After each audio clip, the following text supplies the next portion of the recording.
오늘 우리 계속해서 두 짐승 시리즈를 할 터인데요. 오늘 이 무화과 나무의 신비라는 그 제목을 가지고 우리가 이 시리즈를 지금 공부하게 될 거예요.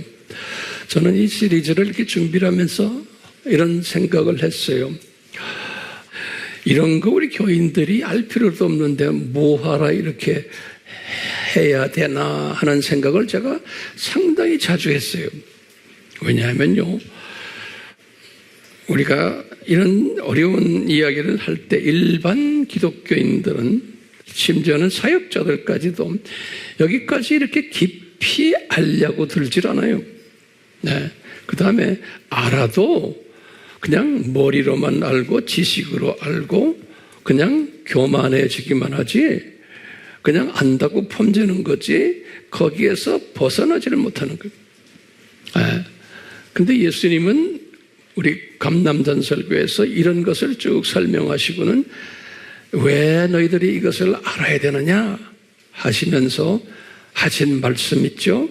니네들 이걸 잘 알면은 이 산고를 너희들은 잘 참을 수 있다, 견딜 수 있다. 그것만이 아니고 너희들이 깨어나게 되고, 그리고 이 예수님의 재림을 준비하게 되고, 그 다음에 이것을 사방에 외치는 자가 된다는 거예요. 근데 이 카테고리에 들어가라고 이 지식 공부를 하는 거예요. 그런데 이 지식 공부 지 아무리 해야 이런 걸 하지 않는 사람은, 우리 교회에 만약에 이런 사람들이 여럿이 있다면 저는 이런 설교를 내가 왜 하나 하는 생각이 들어요. 그 다음에 몇몇 사람은 이런 걸 받아서 뛰는 사람이 있어요. 그런데 대부분의 사람들은 뭐 노아의 때와 같죠. 여러 가지 이유를 대며 바빠서 안 해요. 그냥 지식 훈련만 받는 수준이 되는 그런 생각을 제가 자꾸 하게 돼. 특히 이제 이 영상으로 공부하는 분들 중에 그런 분들이 많을 것 같아요. 그것도 공부를 하는 그 자체만 해도 이쁘죠. 그런데 거기에서 좀 더 업그레이드 돼가지고 뛰는 사람들이 되기를 간절히 바라는 거예요. 한 분 한 분 그런 은혜가 여러분들에게 있기를 다시 한번 강구드립니다. 그냥 알고만 있지 마시고, 오늘 드리는 이 무화과 나무의 신비라는 이야기는 어떻게 보면 상당히 어려운 주제예요. 항상 제가 설교할 때마다 어려운 주제라 그러죠. 왜냐하면 우리는 지금 쉬운 주제 다루는 게 아니에요. 굉장히 어려운 주제. 신학교에서도 이런 문제는 거의 다루질 않아요. 저는 신학교에 있을 때 이런 걸 배워본 일이 없어요. 그리고 신학교에서도 이런 과목도 없어요. 그러니까 목사라고 해서 아는 게 아니에요. 신학자라고 해서 아는 게 아니에요.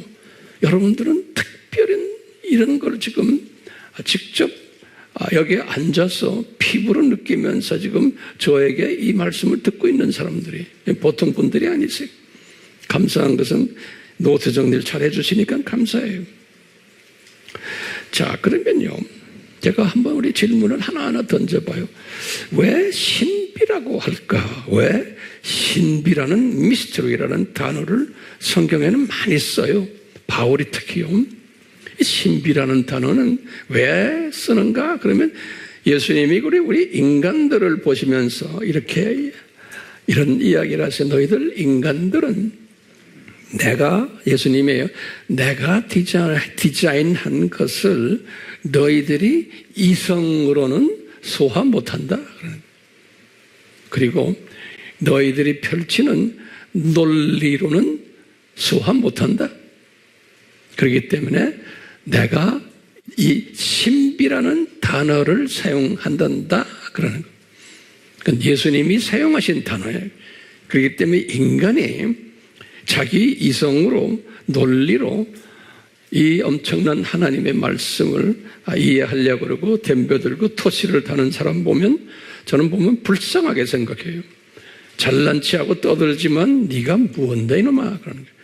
나중에 이제 숨이 넘어갈 때 그때 가서야 살려달라고 질질질 짜는 사람들이 있어요. 나는 많이 봤어요. 꽤 까불다가도 숨이 넘어갈 때 되면 응급실에서 봐주세요. 그런 바보 같은 사람 많아요. 살아있고 건강할 때 겸손해야 돼요. 살아있고 살아있고 자기가 지금 정신 똑바로 있을 때 예수님 앞에 무릎을 꿇고 겸손해야 돼요. 이 신비에 대해서 겸손해야 돼요. 자, 우리가 지난 시간에도 쭉 이야기했지만 이 세상은 창조 목적 학교다라는 이 기본 틀을 우리가 잊지 말아야 돼요. 이 창조 목적 학교인데 이 세상 7,000년이 이 하나님의 자녀들을 학생으로 해가지고 교육시키는 장소가 이 세상 7,000년이에요. 이 개념을 우리가 잊지 말아야 돼요. 많은 기독교인들이 이 개념이 없어요. 네. 자, 그래서 우리가 이제 이 개념을 가지고 우리 한번 하나하나 접근해 나가요. 근데 이 학교의 교육 방법이 역기능적 교육 방법이다. 이렇게 우리가 정리를 했죠. 근데 이 역기능적 교육 방법 중에서 어떤 방법이 있냐면 예수님이 진짜와 가짜를 동시에 풀어놓으세요. 진짜와 가짜를. 그래가지고 이 진짜를 아는 사람들에게 가짜도 알도록 허락하셔서 공부시키세요. 그래서 이제 우리 지난 시간에도 말했지만 기독론에서도 진짜 가짜가 있고 교회론에서도 크리스천도 진짜 가짜가 있고 유대인들도 진짜와 가짜가 있고 시온주의도 진짜와 가짜가 있다라는 것을 우리가 공부하고 있어요. 잘 따라오고 있죠? 네. 그래서 우리가 지금 진짜와 가짜가 있다는 것을 우리 특히 이 두 짐승 시리즈에서는 유대인 중에 진짜 유대인이 있고 가짜 유대인이 있다는 것을 쭉 공부해 왔어요. 요거 지금 잘 공부하고 있죠? 그 다음에 이제 요새 와서 제가 시온주의도 진짜 시온주의가 있고 가짜 시온주의가 있다는 거예요.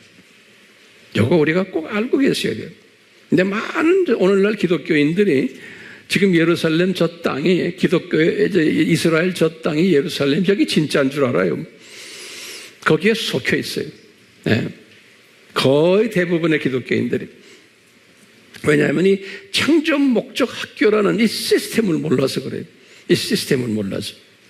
오늘 조금 더 그래서 이제 좀 이 무화과 나무에 관한 이야기를 우리 한번 심도 있게 다뤄보려고 그래요. 이 가짜 시온주의가 있고 진짜 시온주의가 있다고 그랬잖아요. 근데 이 시온주의 안에 어떤 것이 있냐면 무화과 나무에 관한 신비가 숨겨져 있어요. 무화과 나무에 관한 신비가. 예. 그래서 오늘 이 무화과 나무에 관한 신비를 제가 하나하나 말씀드리려고 해요. 이 예수님께서요, 이제 고난주일의 시작이 이제 종료주일부터예요. 우리 소위 알죠? 종료주일. 그게 이스라엘 달력으로는 1월 10일 날이에요. 어린 양을 취하는 1월 10일 날인데 종료주일에 그게 이제 일요일이에요. 우리의 요일로 따지면 요거 잘 정리하세요. 1월 10일 종료주일에 이제 나귀 새끼를 타시고 예루살렘으로 입성하셨어요. 그것이 마태복음 21장 1절에서 17절이에요. 그리고는 이분이 그날 저녁에 베다니로 이제 가셔서 주무셨어요. 베다니. 마태복음 21장 17절에 보면 그렇게 기록되어 있어요. 그리고는 이제 아침에 월요일 아침 일어나셨어요. 일어나셔서 베다니에서 다시 이제 예루살렘으로 들어오는 길에 갑자기 길가에 한 그루의 무화과 나무를 이렇게 보셨어요. 한 그루의 무화과 나무를 보셨어요. 그것이 마태복음 21장 18절부터 나오는 이야기예요. 무화과 나무를 보셨는데 예수님이 그러시는 거예요. 이 무화과 나무가 잎사귀는 이렇게 있는데 열매가 없다는 거예요. 예수님이 그러시면서 이 무화과 나무를 향해서 저주를 하시는 거예요. 열매가 없다고. 그게 마태복음 21장 19절이에요. 저주하시는 거예요. 이것이 이제 주 30년에 일어난 일이에요. 주 30년에 이 고난주일 월요일에 지금 하시는 거예요. 이러시면서 이분이 아주 놀라운 우리가 이해하기 힘든 말씀을 하셨어요. 그럼 무슨 말씀을 하셨나? 예수님이 이러는 거예요. 이제부터 내게서 영원히 열매가 맺히지 못할 것이라. 이런 말씀하십니다. 다시 말해요. 이제부터면 주 30년이에요. 이제부터 내게서 영원히 열매가 맺히지 못할 것이라. 이렇게 하였더니 무화과 나무가 곧 말라버리더라 그랬어요. 마태복음 21장 19절이에요. 근데 이 말씀을 그대로 마가는 거기다 뭐 하나 또 붙였어요. 마가복음 11장 20절에 마가복음 11장 20절에 마가가 뭘 표현하냐면요. 그냥 맺히지 못하리라 하더니 뿌리로부터 말라버렸다. 그래서 뿌리로부터 말라버렸다. 그러니까 뿌리까지 통째로 말라버렸다. 이 마가가 그런 표현을 했어요. 마가복음 11장 20절이에요. 이 기가 막힌 말씀을 했어요. 이 말씀을 우리가 이제 집중적으로 우리가 오늘 좀 분석하려고 그래요. 이제 예수님께서 여기 보면은 무화과 나무가 열매를 맺지를 못했는데 뿌리부터 말라서 없어졌는데 언제까지? 영원히 그런 거예요. 영원히. 여기 단어가 지금 영원이라는 단어가 굉장히 중요해요. 19절에. 그러시면서 예수님이 21절에 이런 말씀하셨어요. 예수께서 대답하여 말씀하시기를 진실로 내가 너에게 말하노니 너에게 믿음이 있고 의심하지 않으면 무화과 나무에 일어났던 일을 할 뿐만 아니라 바다에 산도로 옮겨서 바다에 빠져라 하면 그렇게도 된다는 거예요. 그러면서 너희들이 기도할 때 무엇이든지 너희가 믿고 구하는 것은 다 받으리라. 기가 막힌 말씀하자 도저히 우리가 이해가 안 되는 말씀이에요. 이해돼요? 안 돼요. 그럴 때 여기서부터 보세요. 이때 지금 21절에 여러분들 너희에게 믿음이 있고 의심하지 않으면 그때 이 믿음이란 게 도대체 뭡니까요? 날 좀 쳐다보시고 이제 대답하세요. 이 믿음은 무슨 믿음이에요? 예수님 오늘 하신 말씀 중에 이 믿음이라는 게 뭐예요? 그 위에 지금 예수님이 하신 것에 대한 믿음이에요. 다시 보세요. 어떤 믿음이에요? 무화과 나무가 어떻게 해요? 무화과 나무가 영원히 열매 맺지 못하는 믿음이에요. 그러면서 이 무화과 나무가 뭐예요? 뿌리부터 말라 없어진 이런 일이 일어날 것을, 다시 말하면 이 무화과 나무는 뭘 상징해요? 무화과 나무는 이스라엘을 상징해요. 무화과 나무는요. 그러니까 이스라엘은 이 나라가 영원히 뿌리까지 없어질 것을 말씀하시는 거예요. 그런데 열매가 안 맺힌다라는 뭐예요? 쉽게 말하면 열매는 뭐예요? 예수님. 그러니까 예수님이 없는, 예수님을 믿지 않는 이스라엘 나라, 그 백성들이 될 것을 시사해 주는 거예요. 열매가 없다는 것은. 자, 이제 그런 걸 우선 서론적으로 보시고, 그러면 이 이스라엘을 상징하는 나무들이 있어요. 성경에 보면요. 그래서 거기다 하나하나 적어보세요. 이스라엘을 상징하는 나무를 포도나무라고도 하고요. 또는 무화과 나무라고도 해요. 거기에 대한 성경 구절을 제가 드릴게요. 준비됐어요? 예레미야 8장 13절, 요엘서 1장 7절, 또 스가랴서 3장 10절. 여기에는 포도나무도 이스라엘을 이야기하고 무화과 나무도 이스라엘을 이야기해요. 그런데 거기에 또 하나 붙여서 감람나무도 이스라엘을 이야기하는 성경 구절이 있어요.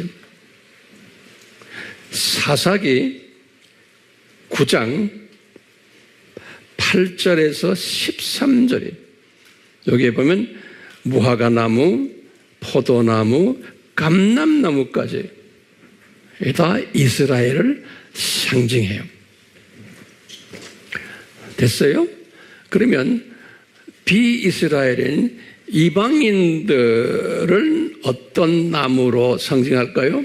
비이스라엘 사람들, 다시 말하면 이방인들을 상징하는 나무는 모든 나무들 그랬어요. 모든 나무들.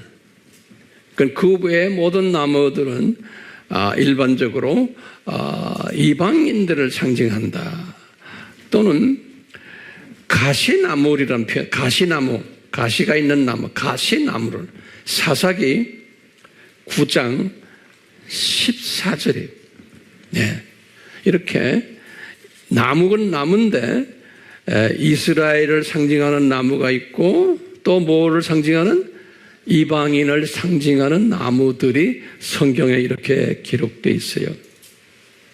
자, 그 다음에 이제 우리가 질문을 한번 던져봐요. 왜 이 모든 나무들 중에서 하필이면 무화과 나무만 저주를 하셨냐, 이게. 예, 이게 굉장히 중요한 우리의 질문이에요. 왜 무화과 나무만 저주를 하셨나? 다른 나무들은 저주 안 했어요. 무화과 나무만 저주를 하셨나? 자, 그러면 이게 이제 우리 고민이에요. 나도 항상 고민해요. 이거 왜 그러실까? 이 고민하면서 답을 찾아서 그 답을 여러분들에게 이렇게 나눠드리는 거예요. 알겠어요? 네, 그렇게 쉽게 온 게 아니에요. 네, 밤낮 없이 고민해요, 저도요. 그 고민 중에 답을 찾아서 조금이라도 여러분들에게 나눠드리는 거예요. 그러니까 여러분들은 근데 쉽게 봤지만 저에게 커피 한 잔이라도 좀 갖다 줬으면 좋겠어. 네, 이게 쉽게 얻은 게 아니에요. 네.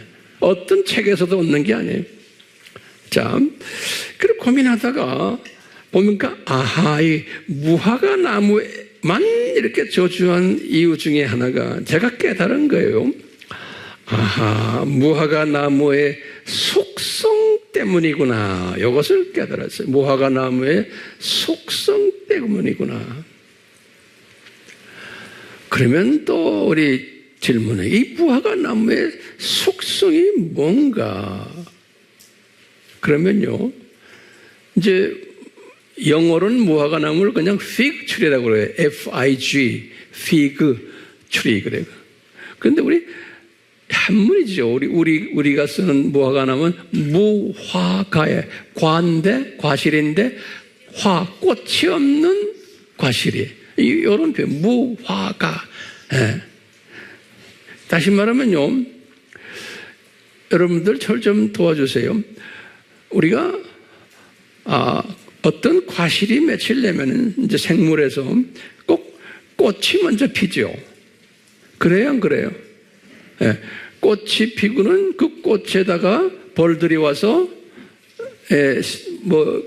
하자는 꽃가루 뿌리고 그래서 그게 돼서 과일이 되는 거 아니에요? 그게 이제 원칙인데, 근데 이 무화과 나무는 그 과정이 없는 거예요. 꽃이 없는 거예요. 꽃이 없이 열매가 맺히는 거예요. 기가 막힌 그 속성이에요. 근데 제가 이렇게 좀 리서치를 해보니까 무화과는 꽃이 이 열매 속에 숨겨져 있다는 거예요. 꽃이. 우리가 무화과 먹잖아요. 먹으면 꽃까지 같이 먹는다는 거예요. 그 꽃이 미리 열매가 맺히기 전에 꽃이 있어가지고 거기에서 벌들이 와서 이거 해서 열매 맺히니까 이 꽃이 없이 그냥 열매 맺히는데 그 열매 안에 꽃이 숨겨져 있다는 거예요. 도대체 이게 뭔가?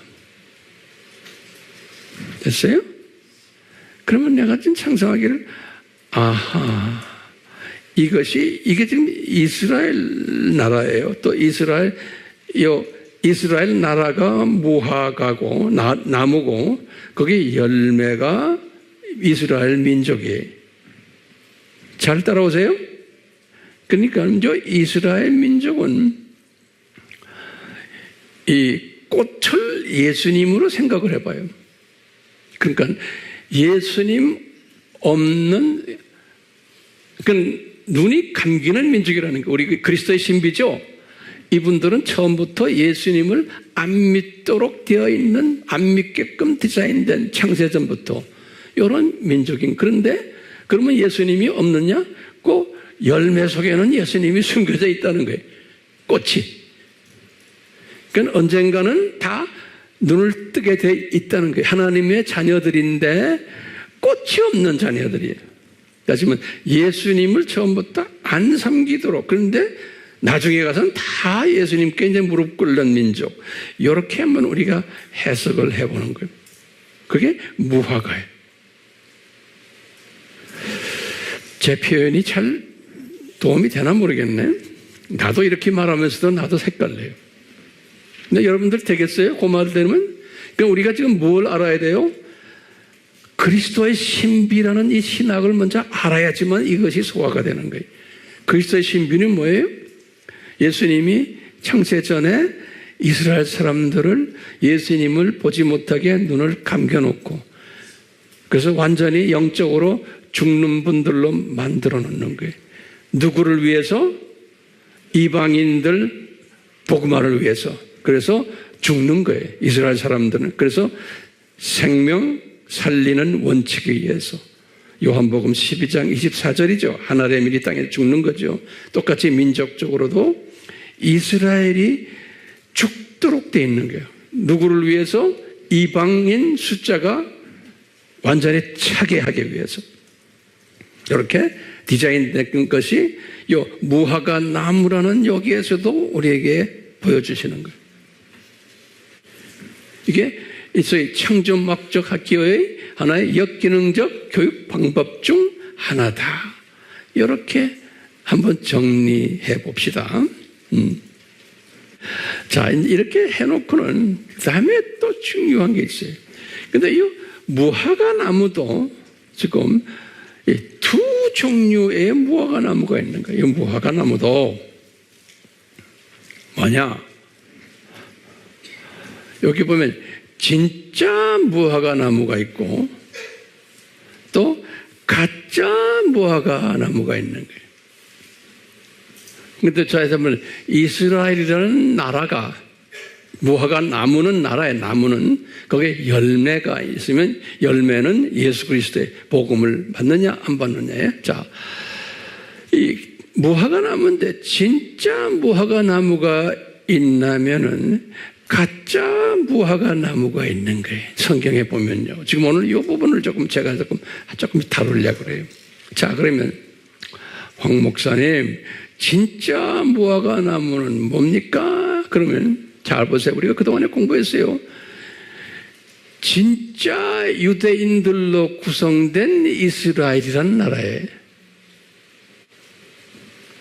그게 논리적으로 맞죠? 예.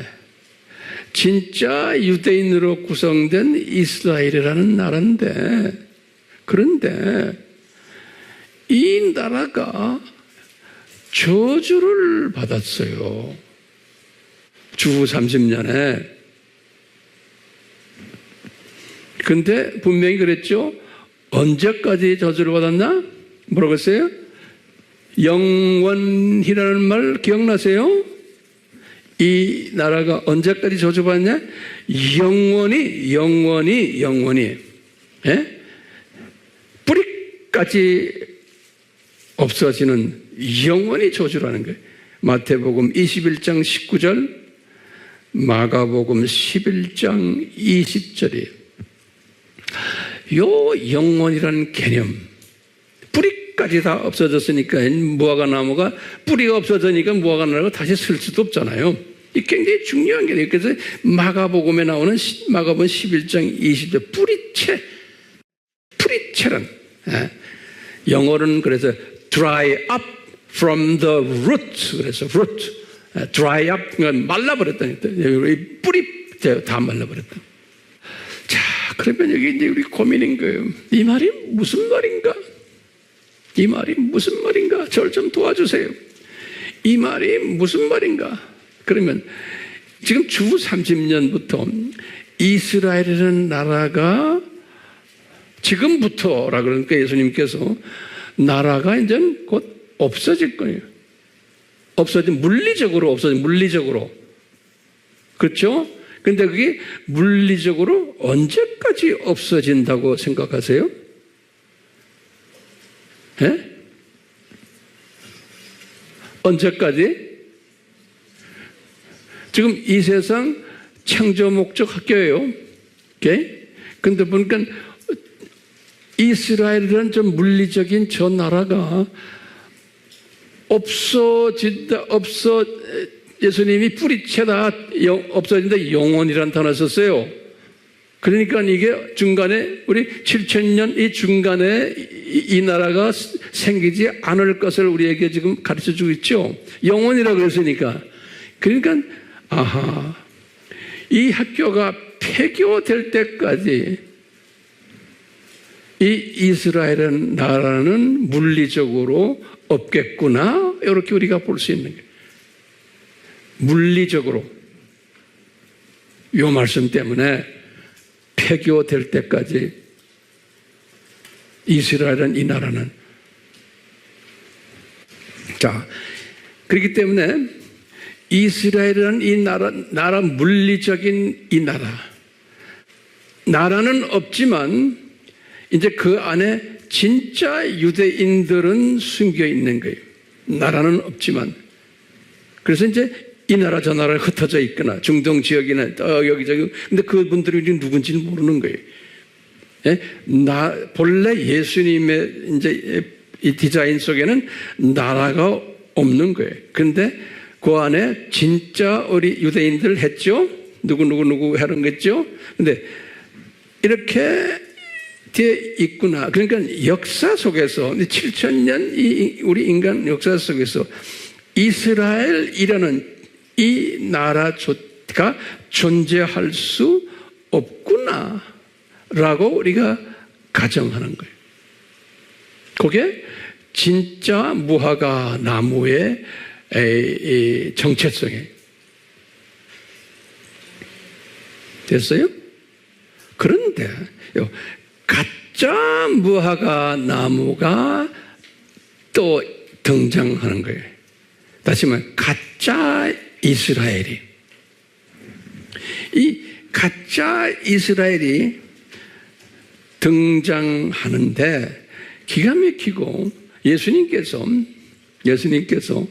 월요일에 이 말씀을 하시고는 화요일에 감람산 설교를 하셨어요. 이 고난주일에 감람산 설교를 화요일에 하셨는데 그게 마태복음 24장 25장이죠. 잘 들으세요. 잘 못하죠. 바로 하루 다음에 감남산 설교를 하셨는데, 감남산 설교 내용 우리가 수천 번을 해서 여러분들 잘 알죠. 그 안에 예수님께서 예수님이 짬뿌려 해가지고 예수님의 공중 재림이에요. 지상 재림이 아니에요. 예수님이 공중 재림하기 전에 나타나야 하는 모든 산고들을 설명했어요. 공중 재림 전에 나타나야 하는 산고들을 설명한 것이 감남산 설교예요. 예, 산고들을 설명하는데, 그걸 쪼개서 우리가 산고들을 쭉 봤어요. 이 산고들, 지금 보면 한 10가지 정도의 소위 이 산고들이에요. 뭐 자연적 산고, 뭐 정치적 산고, 사회적 산고, 문화적 산고, 우리 쭉 공부했잖아요. 이런 산고들이 쭉 있는데 그 마지막 편에 그거 다 설명하신 다음에 무슨 산고를 예수님이 이야기하느냐, 이 무화과 나무에 관한 산고를 말씀하세요. 이분이 24장 32절에서 35절이, 이것을 또 누가복음 21장 29절에서 31절이에요. 근데 기가 막힌 게 예수님이 이 산고를 쭉 설명하신 다음에 마지막에 지금 무화과 나무 이야기를 하는 거예요. 근데 우리 생각에 아까 봐, 무화과 나무가 왜 생깁니까? 무화과 나무는 영원히 없는다라고 나중에 이 학교 폐교 때 무화과 나무가 이제 폐교 후에 무화과 나무가 이제 신천진지에서 이제 진짜 무화과 나무가 이제 이스라엘이 이제 있을 테인데, 왜 갑자기 재림 전에 예수님이 무화과 나무의 비유를 보아라, 그걸 배워라 그러는 거예요. 갑자기요. 분명히 하루 전에는 무화과 나무가 어떻게 됐어요? 영원히 없어질 거라 그랬잖아요. 그런데 예수님이 지금 재림 전에 지금 갑자기 말씀하시는 게, 지금 여기 보시면 주후 30년에는 무화과 나무가 이스라엘이요, 영원히 없어진다고 그랬잖아요. 영원히. 근데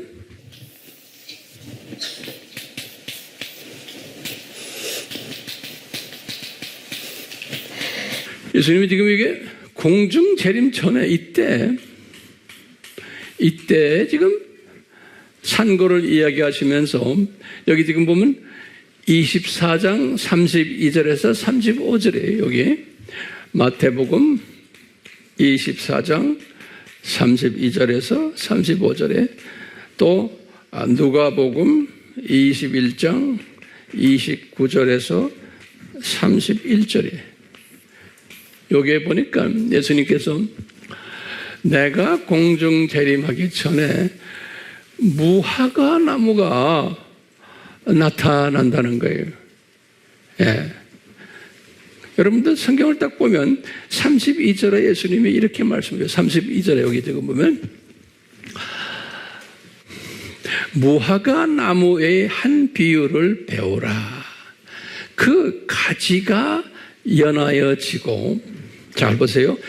잎이 나오면, 지금 가지가 연하여지고 잎이 나오면, 여기 지금 열매가 없어요.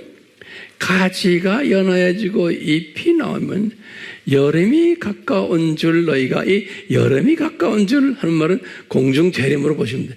나의 공중 재림이 가까이 온 줄로 아나니.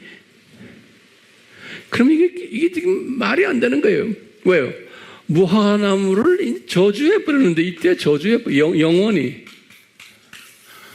영원히 저주했던 건 지금 이때까지 지금 무화과나무가 없어야 되는데, 갑자기 예수님의 공중재림 전에 무화과나무가 또 나타나는데, 그 무화과나무가 ip이 연하여지고 가지 연하여지고 잎이 나오면 내가 가까이 온 거라. 그러면서 이 33절에 여기 보면 기가 막힌 말씀들이 거기 있어요. 이와 같이 너희도 이 모든 것을 보면, 다시 말해 지금 이 무화과 나무가 이런 것을 보면은 그 일들이 가까이 곧 문 앞에 이른 줄 알라 그랬어요. 자, 이게 무슨 말이에요? 그리고는 34절에 진실로 내가 너희에게 말하노니 이 세대가 지나가기 전에 이 모든 일들이 이루어지리라 그랬어요. 자, 뭐 이 모든 일들이,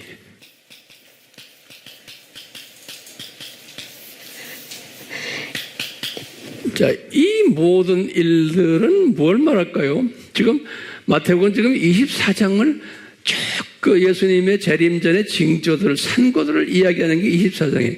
그 24장 거의 지금 마지막 편에 이야기하는 거예요. 이 모든 거 쭉 지진이 일어나고 무슨 거 일어나고 뭐가 있고 뭐 종교 다원주의에 있고 뭐 있고 쭉 이야기했잖아요. 그러면서 그걸 다 끝난 다음에 지금 이 말씀하시는 거예요. 이 무화과 나무 이야기를 하시면서, 그러니까 이렇게 가지가 연하여지고 잎이 나오면 공중 재림이 가까운 줄 아나니 이와 같이 너희도 이 모든 것을 보면 그때 이 일들이 가까이 문 앞에 온 줄 알라. 그러니까 이 일들이라면 뭘까요? 저는 한 10가지의 산고들을 지금 내가 알아보면 되겠어요. 지금 쭉 산고 이야기를 했거든요. 요 말씀 전까지. 그러니까 이 산고들이 더 구체적으로 가까이 일어난다는 거예요. 그러니까 이거 무화과 나무가 가지가 연하여지고 잎이 나오면, 자, 여기는 열매 맺는다는 소리는 없어요. 그 중요한 말이에요. 무화과 나무는 지금 뭐를 말해요? 이스라엘이에요. 그러니까 이 이스라엘은 진짜 이스라엘이요, 가짜 이스라엘이요? 우리가 볼 때는 가짜 이스라엘인 거예요. 왜? 진짜는 나타나면 안 되는 거예요. 왜요? 진짜는 언제 나타나게 됐어요? 이 7,000년 끝날 때, 이제, 그렇죠? 영원히, 진짜 이스라엘은 영원히 이제는 없어지리라 그랬어요. 열매 맺지 않는다고 하는 거예요. 그러니까 지금 오늘날 지금 있는 이 이스라엘 나라는 이게 가짜 무화과 나무라는 거예요. 그런데 이 가짜 무화과 나무가 나올 것을 예수님이 미리 다 디자인하신 거예요. 그래서 여기 지금 이런 일들이 일어날 거라는 거예요. 제 말 따라 하세요? 진짜 이스라엘 나라가는 이때 가서 이제 이 신지에 가서 이제 일어나는데, 영원이라 그래, 영원이 없어지니까 그때 가서 이제 일어나는데, 갑자기 예수님이 본인이 내려오기 전에 또 무화과 나무가 가지가 있고 잎이 이런 게 나타난다는 거예요. 그러니까 예수님의 공중 재림 전에 나타나는 징조 중 하나라는 거예요. 이것이, 제 말 됐어요? 그러니까 징조 중 하나가 뭐 이런 일 저런 일 있지만 그 중에 지금 가짜 무화과 나무가 또 일어날 것도 징조 중 하나라는 거예요. 그게 언제 일어났어요? 1948년이에요. 그게 48년에 누구에 의해서 그 나라가 만들어졌어요? 가짜 시원주의자들에 의해서. 진짜 시원주의자들에 의해서 만들어진 나라가 아니에요. 이 가짜 시원주의 나라, 시원주의 사람들의, 오늘날 말하면 지금 일루미나티 그룹들 중에 하나예요. 프리메이션 그룹들 중에 하나. 이 그룹들이 만들어낸 나라가 지금 오늘날 유대 나라예요. 이스라엘이에요. 그렇기 때문에 그 안에 예수님 믿는 사람이 있어요. 이스라엘은 저 나라가 우리가 지금 뭣도 모르고 이스라엘은 하나님이 사랑하는 나라다? 아닌 거예요. 지금 이스라엘 정부가 유대교를 바탕으로 하지만 유대교 믿는 사람은 거의 없어요. 다 무신론자들이. 오늘날 이스라엘에 있는 모든 국회의원들, 고관들, 수상들이 대통령 다 가요. 거기다 소위 아스케나즘들이 들어가서 소위 가짜 시온주의자들이 들어가서 만든 나라예요. 저 나라는 하나 예수님을 믿는 나라가 아닌 거예요. 소위 가짜예요. 가짜 이스라엘 나라인 거예요. 예. 가짜. 그래서 예수님이 그랬어요. 34절에 진실로 내가 너에게 말하니 이 세대가 지나가기 전에 이 모든 일이 일어나. 이게 중요한 단어가 있어요. 이 세대란 말은 영어로는 generation. 그것은 헬라 말로는 게네아라고 그래요. 게네아. 내가 나중에 칼럼에다 자세히 써드릴게요. 골로새서 1장 26절에는 이것은 generation. 골로새서 1장 26절은 그것은 세대라고 그랬어요. 이 세대라는 뜻은 많은 분들이 어떤 사람은 40년 후다 그래요. 40년을 한 세대로 본다. 어떤 사람은 50년을 한 세대로 본다. 그래서 이제 많은 경우에는 1948년에 독립했으니까 40년 한 세대가 지나기 전에 그러니까 더하면 얼마예요? 1988년 올림픽 때 이때 예수님 오신다라고 믿었던 사람들도 있었어요. 예. 또 어떤 사람들은 세대를 희년 50년 희년을 해서 1998 이때 또 오신다라고 보는 분들도 있어요. 50년을 보는 사람들은. 근데 다 지나가 버렸잖아요 이제. 그렇죠? 그러니까 아하 이게 아니라는 거예요. 나도 이런 식으로 생각했었어요 한때는. 그런데 이 게네아란 뜻이 세대란 뜻이 뭐냐? 골로새서 1장 26절에 이것을 저는 이렇게 지금 깨닫게 있는 이것이 창조 목적 학교에 우리 각 학년 있죠? 초등학년부터 시작해 쭉쭉 나가다 지금 우리가 지금 어느 학년에 살고 있어요? 4년제 대학 시대에 살고 있잖아요. 그래서 이 각 학년을 나는 세대라 이렇게 지금 내가 지금 해석을 하려고 그래요. 그래서 지금 말씀이에요. 이 세대가 지나가기 전에 이 모든 10가지의 산고 징조들이 일어날 거다. 그런 게. 다시 말하면 여기 보세요. 이 세대가 여기 지상 재림이죠. 그러니까 이 세대는 어느 요 지상 재림에서 쭉 해서 우리 어느가 대학교에 남북이 갈라지는 게 남북이 1054년이 그렇죠? 예. 이 1054년부터 이때부터 시작을 해서 지금 예수님의 지상재림 이때까지가 4년제 대학 세대예요. 4년제 대학 세대죠. 그렇기 때문에 이 10가지의 산고의 징조들이 예수님이 지금 말씀하신 이 10가지의 산고, 자연적인 산고, 문화적인 산고, 정치적인 산고, 뭐 이런 모든 산고들이 일어날 터인데 언제까지 이 산고들이 일어나느냐? 그 다음에 또 지금 이 가짜 이스라엘이 가짜 무화과가 나타나는 산고 이런 것이 언제까지 이것이 일어나냐요? 이 세대가 끝나기 전에 다 그러니까 요때까지 요 산고들이 있다는 거예요. 요때까지 다시 말하면 예수님의 지상 재림 전까지 예수님의 지상 재림을 알려주는 이 징조들 10가지의 산고들이 나타난다는 거예요. 근데 그 중에 하나가 지금 가짜 무슨 나무예요? 무화과 나무 사건도 그 중에 하나라는 거예요. 가짜 무화과 사건도, 무화과 나무 사건도. 그러니까 지금 오늘날 지금 가짜, 이 이스라엘이 진짜 이스라엘은 언제 나타나요? 내가 볼 때는 심판 후에 저 나라, 저 재산가, 이게 뭐예요? 신천신지. 이때 진짜 이스라엘에 있으면서 그 이스라엘은 새 예루살렘이 이야기 나오잖아요.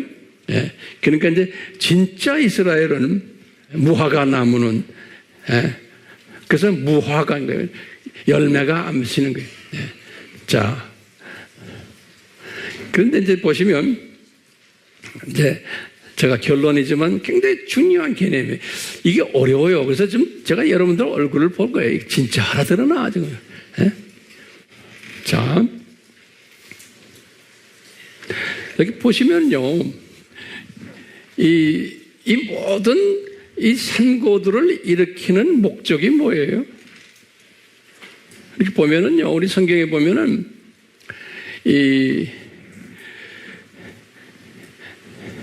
특히 이 무화과 나무의 목적은 뭐냐면 이스라엘 사람들이 이제 진짜 이스라엘 사람들이 죽으면은 그러면 어떻게 돼요? 이방인들이 살아나는 그 프로그램이에요. 이방인들이 살아나는. 근데 이방인의 충만한 숫자가 있어요. 이방인의 충만한 숫자가 이제 차기 시작하면은, 그러면은 예수님이 그랬어요. 이 진짜 유대인 중에서 눈을 뜨는, 다시 말해 예수님을 찾는 사람들이 나오기 시작한다는 거예요. 그러니까 이방인의 어느 정도의 충만한 숫자가 차면은 진짜 유대인 중에서 이제 예수님을 영접하는 사람들이 나온다는, 그게 메시아닉 유대인이라 그러는 거예요. 메시아닉 유대인이. 그러니까 오늘날 메시아닉 유대인 중에서 두 종류가 있는 거예요. 진짜 유대인과 가짜 유대인이 있는 거예요. 그러니까 이게 혼돈스러운 거예요, 우리가요. 예. 그러니까 근데 메시아닉 유대인이라고 해서 다가 진짜 유대인이 아니거든요, 오늘날요. 이 가짜들이 거기 많이 섞여져 있다고 우리 공부했잖아요. 그렇기 때문에 지금 오늘날 유대인들이 눈을 뜬다는 것은, 눈 뜨는 유대인들이 나타난다는 것은 뭘 말하죠? 예수님이 디자인하신 충만한 이방인의 숫자가 차가고 있다는 것을 보여주는 거예요. 이방인의 숫자가. 근데 예수님이 그 숫자가 어디까지 이야기해요? 예수님이 유대인의 숫자가 이제 공중 재림전까지, 요까지 유대인의, 진짜 유대인이 14만 4천이 되는 거예요. 공중 재림까지 14만 4천. 그리고 요분들은 요 7년 환란 때 또 들어가서 유대인 복음화를 하는 사람들이, 요 사람들이 우리 공부했잖아요. 두 증인들 중에 한 증인이. 그래서 요 지상 재림까지 유대인의 숫자가 나와요. 그 숫자가 얼마인지 모르지만 요때 많은 유대인들이 눈을 뜨게 돼요. 유대인들이 이제 눈을 뜨게 되는 거예요. 요때. 그러면서 이방인들도 또 많이 눈을 뜨게 되고, 요때 7년 환란 때. 예. 그래서 이 유대인들을 눈뜨게 하는 일을 이 14만 4천들이 하는 거예요. 그래서 이제 14만 4천들은 공중 혼인잔치에 이제 참여하는 거예요. 14만 4천이 우리 이방인들 중에서도 이제 여기 참여하는 사람도 있고요. 요분들이 이제 천년왕국 때 내려와가지고 이분들이 또 유대인 복음화를 하는 거예요. 유대인 아직도 복음하고 이방인들도 계속 복음하는 거예요. 그래가지고 실제로 딱 차는 게 여기에 유대인이 이제 완전히 차고 이방인이 완전히 차는 게 요때인 거예요. 자, 그런 때 지금 우리가 지금 지금 이 가짜들이 날치는 게 지금 이 시대, 지금 이 기간 동안 이게 가짜들이, 유대인의 가짜들이 지금 날치는 거예요. 지금 날치는 거예요. 그래서 이제 우리 질문이 있어요. 왜 이 가짜 무화과 나무들을 우리에게 허락하셨나? 여기 이제 결론의 말씀인데 중요한 결론의 말씀이에요. 너 어떻게 좀 적으세요. 왜 이 가짜 무화과 나무들을 만드셨는가? 그럼 우리를 위해서 만든 거예요. 우리를 위해서. 우리 이방인 기독교인들이 이 그림을 보도록 하기 위해서 하나의 그 도구로 사용하신, 다시 말하면요, 저기 1번 보세요. 이 나쁜 교사 조교들의 조교인데, 이 유대인들은 조교라고 그랬잖아요.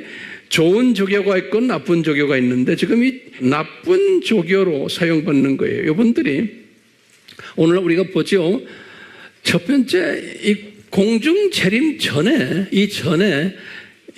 우리 예수님께서는 이 가짜 유대인들을, 가짜 유대 나라, 또 가짜 유대인들을 사용하세요. 우리에게 예수님의 공중 재림이 가깝다는 것을 보여주기 위해서 우리에게. 그래서 어떻게 사용하냐면 보면 첫 번째는요, 이 가짜 유대인들과 유대 나라가 무슬림 국가들과, 주변의 무슬림 국가들과 전쟁을 하는 거예요. 전쟁을. 그래서 예수님이 그렇게 말씀하셨어요.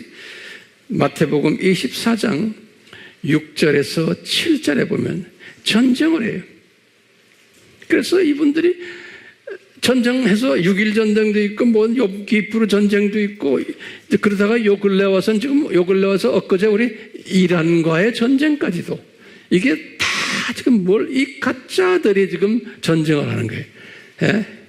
그 다음에 이제 나중에 에스겔서 38장에 보면은 이 가짜들과 곡과 마곡과 페르시아가, 곡이라는 건 러시아와 러시아의 나중에 마곡에다 쪽에 보면 터키까지 다 포함되는데 이 그룹들이, 아랍 그룹들이, 이 그룹들이 페르시아와 같이 이스라엘을 공격하는 이런 일까지 일어나게끔 에스겔서 38장에 다 이미 예언되어 있어요. 이제 지금 이번에 일어나는 이란과의 전쟁은 이제 이런 일들이 앞으로 일어날 것을 다 미리 예표로 보여주시는 거예요. 이런 걸 왜 전쟁하게 해요? 그러니까 에스겔서 38장을 들여다보면요, 분명하게 나와요. 이럴 때 이 사람들을 사용해서 이렇게 전쟁을 하는 거예요. 그러니까 가짜 유대 나라와 유대인들과 러시아와 마곡과 곡과 지금 여기는 페르시아와 전쟁을 할 때, 그때 에스겔서 38장에 보면 뭐냐면 이 전쟁을 통해서 많은 예정된 이방인들이 여호와가 예수님이구나라는 것을 인정하게 된다는 거예요. 그러니까 이방인 추수가 일어난다는 거예요. 이 사건을 통해서. 에스겔서 38장 16절 23절에 보면 그랬어요. 또 에스겔서 39장 7절. 많은 이방인들이 눈을 뜬다는 거예요. 예수님을 만나게 된다는 거예요. 그런데 이방인 추수가, 그리고는 유대인들도 똑같이 이게 숫자가 14만 4천이 차게 된다는 거예요. 계시록 7장 1절에서 8절에. 그러니까요, 이 가짜 무화과 나무를 사용하셔서 하나님께서는 이 마지막 추수 때에 이방인 추수와 유대인 추수를 하는 하나의 도구로 사용하신다는 거예요. 그래서 예수님의 공중 재림을 준비하는 그룹으로. 또 두 번째로는 또 뭘 하냐면 이 공중 재림 전에 무슬림들과 평화 조약을 이 가짜 유대 팀들이 만든다는 거예요. 평화 조약을. 에스겔서 38장 8절과 14절에, 또 데살로니가 전서 5장 2절에, 제가 지난번에 칼럼에도 자세히 썼지만 이 평화 조약이 앞으로 일어날 거예요. 이 가짜 유대 나라와 이 무슬림들과의 사이에서. 그러면 이것은 왜 이런 걸 우리에게 보여주세요?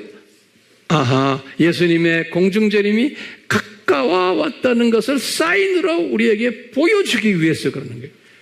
예. 그리고는 이방인 추수도 어느 정도 숫자가 차가웠고 이런 것들을 다 보여주기 위해서 이런 일들을 일으킨다는 거예요. 그러니까 오늘날 우리가 지금 이번에 지금 중동 사건도 이런 시각으로 봐야 되는 거예요. 세상 사람들은 여러 가지 뭐 유튜브에 보면 많이 나오잖아요. 그 사람들 보는 거와 다른, 그 사람들은 지역적인 그 사건 자체를 보고 있지만 우리는 독수리 시각으로 큰 그림을 보는 거예요. 예. 그걸 보시라고 제가 이렇게 오늘 설교하는 거예요. 조금이라도 도움 됐으면 좋겠어요. 그뿐 아니라 이 그룹들을 통해서 나중에 이제 제3성전이 이제 지어질 거예요. 네, 나중에 이제 이 평화조약을 하다 보면은 그 주변에 무슬림들과 이 로마 카톨릭과 또 러시아와 미국 다 합해서 제3성 짓자 이렇게 나올 거예요. 마태복음 24장 15절에 거기에서 보면 멸망에 가져간 것들이 거기서 예배를 본다고 그랬어요. 종교다원주의자들이. 그러니까 이 제3성전도 이게 진짜 유대인이 짓는 게 아니에요. 이 가짜들이 다 짓는 거예요. 가짜들이. 가짜 무화과 나무들이. 왜요? 누구를 위해서? 나와 여러분들을 위해서예요. 그 고마운 거죠.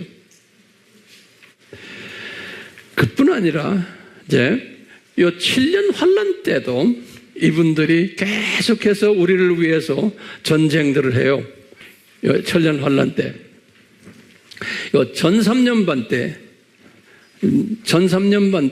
이제 7년 환란 때, 6번째 나팔을 불 때 큰 전쟁이 일어나요. 그것이 유브라데 강 전쟁이에요. 유브라데 강 전쟁이.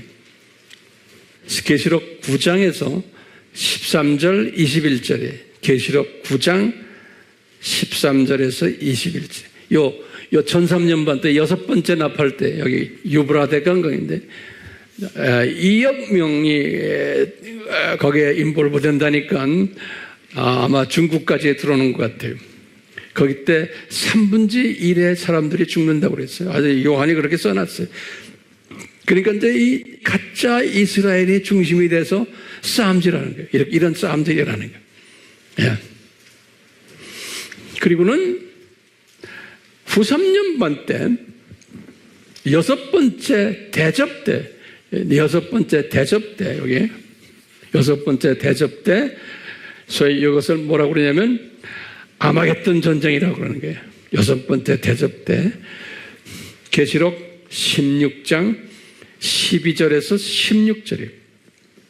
계시록 16장 12절에서 16절 때 이때도 엄청난 큰 전쟁이 이스라엘에서 일어나요. 아마겟돈 전쟁이. 예. 그래가지고 이 전쟁이 끝나면 이제 혼인잔치가 있고 지상재림이 있고 한 거예요. 그러니까 이 4년제 대학이 끝나는 이 일을 예수님이 지금 이 가짜 무화과 나무들을 사용하셔서 하는 거예요.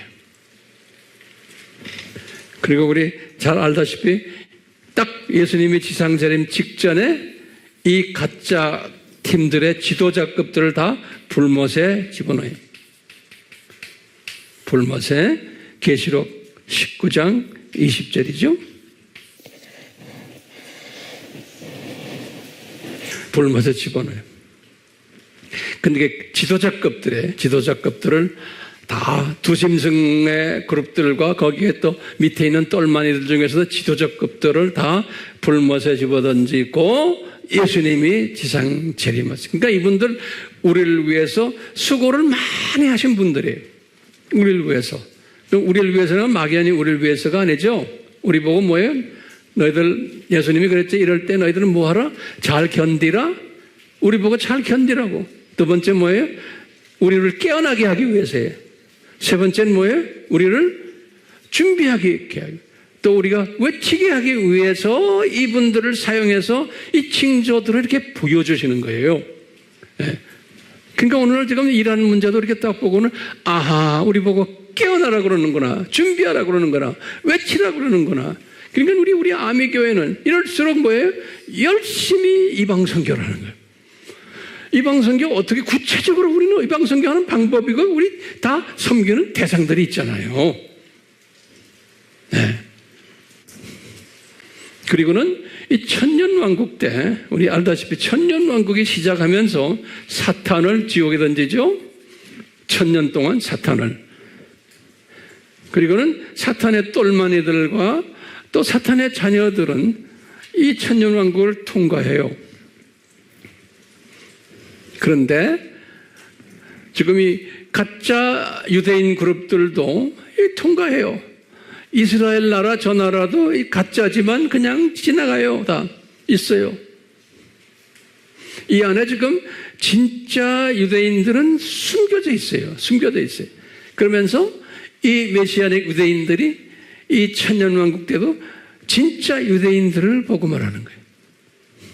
그리고 또 우리 이방인 신부들도 이방인들 복음화를 천년왕국 때 계속하는 거예요. 그러다가 이제 마지막에 곡과 마곡 전쟁이 또 일어나는 거예요. 요게. 그리고는 이제 그걸로 끝나는 거예요. 이런 이 사탄을 다시 지옥에서 건져내가지고 이 사탄이 곡과 마곡 전쟁을 하게끔 돼 있어요. 그 성경 구절은 우리 다 했어요. 그리고는 이제 심판이 있고 창조 목적 학교가 끝나는 거예요. 그러니까 이 모든 일들이 누구를 위한 거예요? 한마디로 말하면 지금 나와 여러분들을 위한 거예요. 그러면 구체적으로 뭘 위한 거예요? 그러면 너희들은 이 산고를 잘 견뎌라. 이 견디는 수준만이 아니에요. 뭐 해라고요? 깨어나라. 나만 깨어나는 게 아니고 주변 사람들을 깨우는 일을 하라는 거예요. 깨우기만 하면 안 되죠. 말씀으로 무장시켜줘야, 준비시켜줘야 되는 거예요. 그래서 우리가 아바 공부하는 거예요. 여기에 등록하셔서 공부하셔야 되는 거예요. 안 하는 사람마다 오케이, 안 해도 돼요. 그렇지만 하셔야 되는 거예요. 들림받는 주님의 백성이 되려면 나중에 후회하죠. 그냥 교회 일주일에 한 번씩 교회 다니는 이게 아니에요. 그래서 예수님이 외쳐라 그러시고는 4가지의 비유를 드시면서 하신 말씀 있죠. 이분이 이 외치지 않는 자들은 7년 환난을 통과할 터인데 너희들이 눈물을 흘리며 이를 갈미 있으리라 그랬어요. 예수님이 하신 말씀. 2번이나 그런 말씀을 했어요.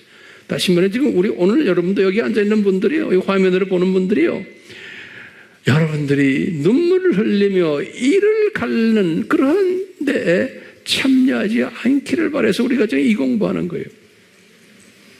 그래도 뭐 적당히 듣는 사람 할 수 없어요. 성령님의 이끄심이 따라줘야 돼요. 은혜가 따라줘야 돼요. 이거 내 머리로는 안 되는 거예요. 네. 그러니까 우리가 일본 선교, NK 선교, 무슨 선교 많이 하잖아요. 여기에 적극 참여하고, 참여 못하는 분들은 기도로 열심히 해주고, 좀 경제적으로 여유 있는 분들은 딴 데 돈 쓰지 말고 헌금을 해서 여기에 들어가는 비용을 또 채워주시고, 이런 일들을 하셔야 되는 거예요. 예, 이런 일들. 또 이렇게 하는 분들을 격려해주고, 위로해주고, 칭찬해주고, 깎아내리지 말고, 부정적인 얘기하지 말고, 항상 격려해주면서 이 일을 우리가 해야 되는 거예요. 그 목적으로 지금 제가 지금 오늘 이 설교 하는 거 아니에요? 그 목적으로 지금 오늘 이 무화과 나무의 신비를 말씀드렸어요. 굉장히 어렵죠? 나는 이 말씀을 이렇게 전하기 위해서 내가 걱정을 많이 했어요. 무슨 걱정이요? 이 팀들이 이것을 알아들을까? 그러기 위해서는 주님 저에게 지혜를 주시고 가르치는 능력을 주셔서 단순하게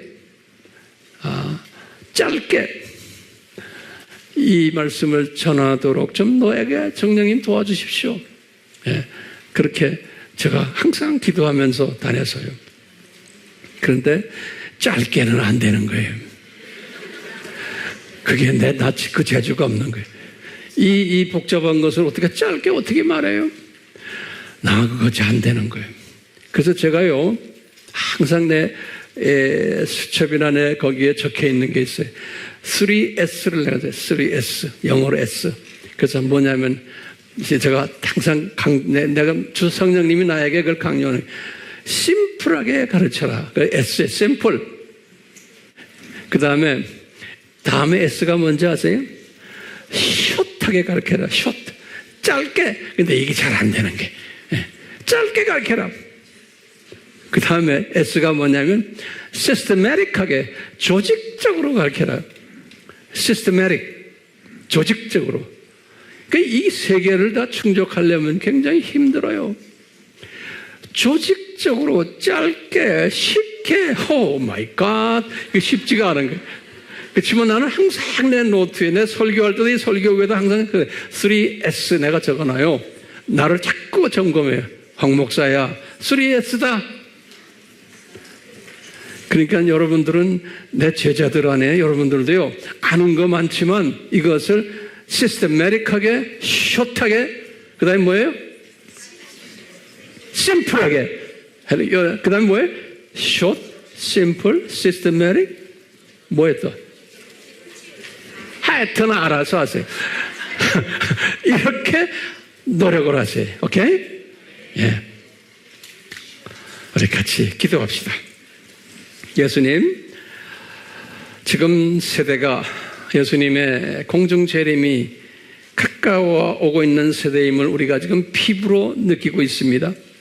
또 눈으로 보고 있습니다. 주여, 이런 가운데 2000년 전에 예수님께서 고난주일 화요일에 감람산 설교에서 하신 그 말씀이 그대로 우리 피부에 닿는 이 세대에 우리가 살고 있습니다. 예수님이 분명히 말씀하셨습니다. 이 시대에 사는 너희들아, 너희들은 이 나의 가르침에 집중하며 이 어려움을 잘 견디며 깨어 있어서 준비하고 외치는 자가 되어라 라고 우리에게 명령 이미 2000년 전에 하시고, 이것이 지금 성령님 우리에게 직접 지금 말씀하고 계십니다. 이런 자들을 지혜 있는 자라고 예수님 말씀하셨고, 예수님의 공중잔치에 참여하는, 나의 즐거움에 참여하는 자들이라고 말씀하셨습니다. 주여, 저희들 깨어나게 도와주시옵소서. 주여, 여기에 참여하는 자들 되기를 소원합니다. 은혜 베풀어 주시옵소서. 아니면은 환난을 통과하며 눈물 흘리며 이를 갈미 있으려다고 예수님이 말씀하셨습니다. 근데 예수님이 분명히 말씀하셨습니다. 노아의 때와 같다고 많은 사람들은 이 세상 일에 바빠가지고 이유를 대며 안 한다고 하셨습니다. 주여, 우리가 거기에 포함되지 않도록 은혜 베풀어 주시옵소서. 우리가 매주마다 이 말씀들을 나눌 때마다 주여, 날로 우리의 생각을 바꿔주시고 우리의 삶을 변화시켜 주시옵소서. 우선순위가 변하도록 도와주시옵소서. 이 모든 간구를 예수님의 이름으로 기도드리옵나이다. 아멘.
예수 그리스도의 무한하신 은혜와 하나님 아버지의 극진하신 사랑하심과 성령님의 끊임없이 간섭하심과 순종케 하심이 우리를 떠나지 않기를 예수님의 이름으로 축원하옵나이다. 아멘.